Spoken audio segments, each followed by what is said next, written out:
I guess you could describe my work as fitting within a certain conceptual contemporary art practice. My influences stem from the heyday of conceptualism in the 60s and the 70s and the old boys of minimalism, and with a sort of contemporary girly twist, I guess. Oh. Yeah. Well, I'm a girl. I'm a woman. A lot of my work, I use myself in a lot of my work.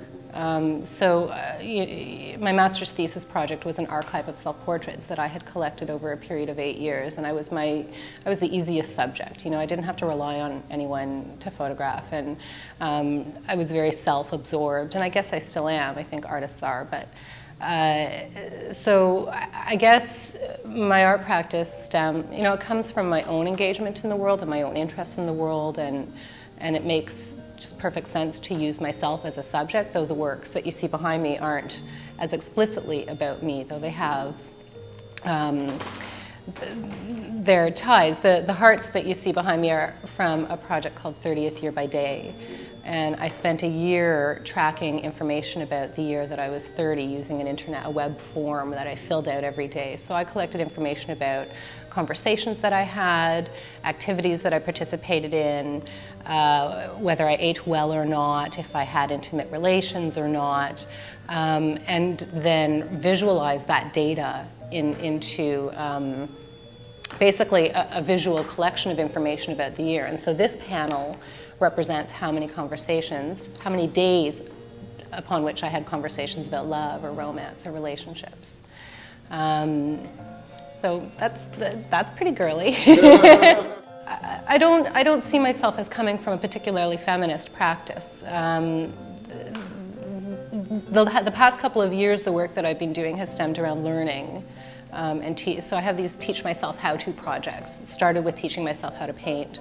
My background is in creative writing and in photography, and I never took, through my undergrad, I never took a painting course or a drawing course or a printmaking course or a sculpture course. I did photography and I did creative writing, and so coming out with a master's degree and never having painted or drawn, I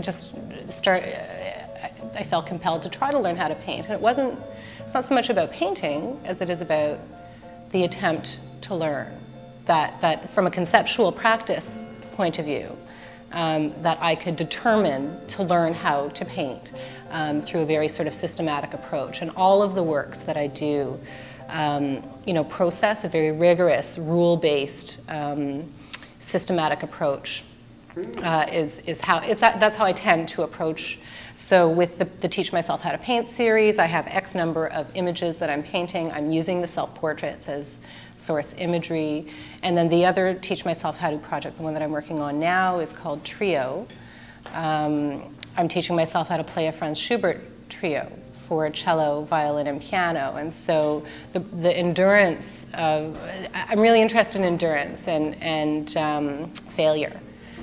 So practicing instruments from scratch, like I'd never played a violin or a cello before I picked up for this project, and I'm documenting my learning process. What I think compels me most is like following my gut and following my nose. And I think one of the privileges that we have as visual artists is that we don't have to specialize. I have no one to ask permission to delve into any territory that interests me. So to explore music, to explore the internet, to explore different types of media and materials and ideas, that's what compels me, and that's what motivates the work that I do. So if I have an idea and it sticks with me long enough, it formulates itself into a project, into a path that I'll end up following until a project resolves itself. We live in a world of influence, and I allow that to take me along. And so usually the idea will precede the method. The idea will dictate the method.